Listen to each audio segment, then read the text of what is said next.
I'm Michelle. I am the permit officer here at Forest Jordan. So basically, after we've sold a generator install, I work with the various jurisdictions in Florida to obtain the permits so we can do the work legally, properly. Awesome. Are you from Florida? I am not. I actually am originally from Washington State. Okay. Graduated high school in Texas, and I joined the Air Force.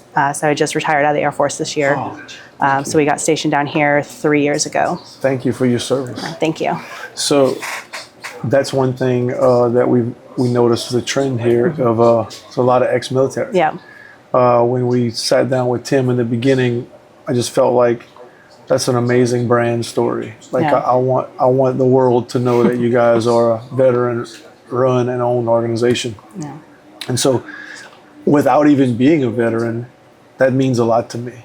Just tell in your own words, like, what does that mean to you being surrounded by ex-military or knowing that the core values of the company are equal? It definitely is making my transition in the civilian world a lot easier because we kind of still speak the same language. I know that there is kind of that work ethic of the military that's there.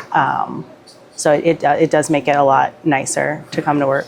And do you think that translates well in regards to customer service? Oh, absolutely. That you can depend on people and you can have high expectations and people are going to deliver? Absolutely. Like if somebody says they're going to do something, they're going to get it done because that's how we operate. I love that. So I want to know the important part. Tell me about your family. Married. Actually, married almost 20 years. In December, we have one son. He just turned 16. Awesome. So, yeah, learning how to drive on 98. So, you live here locally? We do. Okay, great.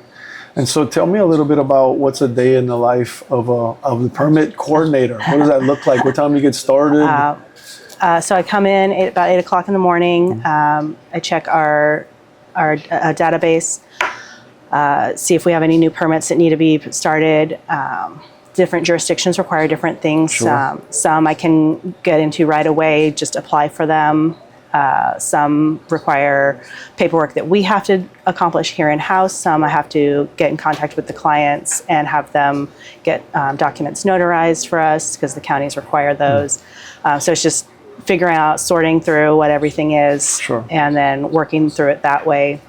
Of course, each jurisdiction has their own rules and idiosyncrasies. So different databases that I have to get into.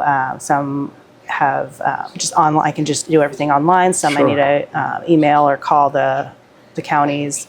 So that'll be how I start my day. Then I'll be looking for if any of the jurisdictions have gotten back to me. Oh, hey, we've got these permits are ready for you, ready for payment. Or we have issues, so we need to work through those. Move the ball down the field. Yeah, just keep moving it a little bit until we have the permits in hand. Once I have the permits, I let Morris know, our install coordinator, so that he can start getting people scheduled for their installs. After the installs are complete, I check and make sure everything was done, the jobs are complete, and then I'll start requesting the inspections on those to get the permits closed out.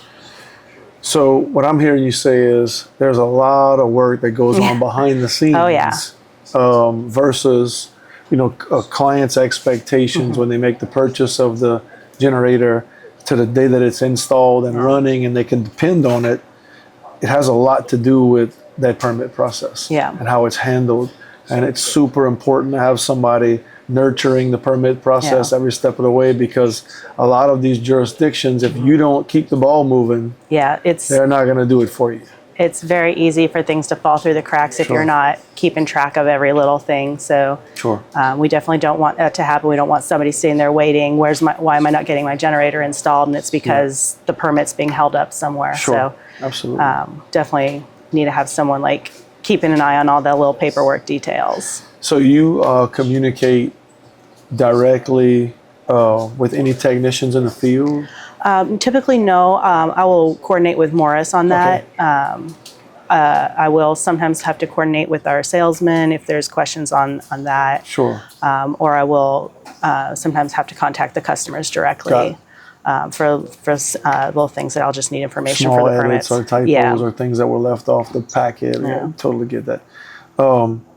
So you guys' process is, and we have several other conversations with the sales guy to talk about their version, but just so the client knows, you get a new lead, salesman get dispatched, we make a sale. Yeah.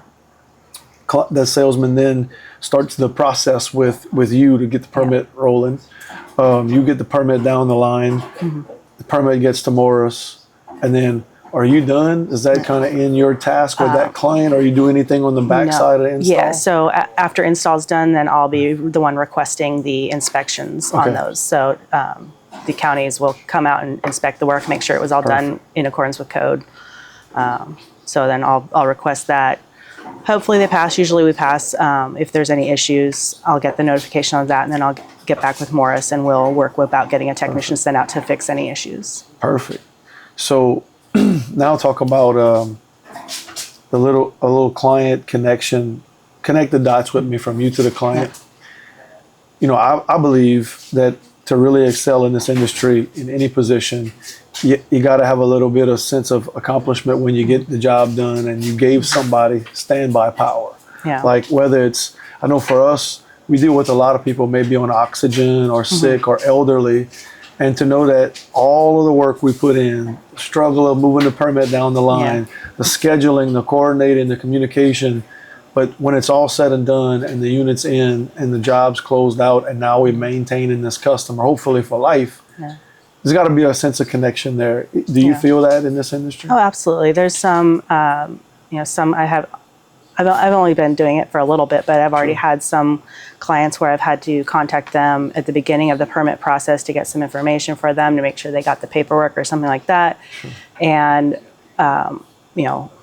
got back in contact with them after we had their inspection done to let them know, hey, you're passed, your permit's closed out, you're good to go on that. Sure.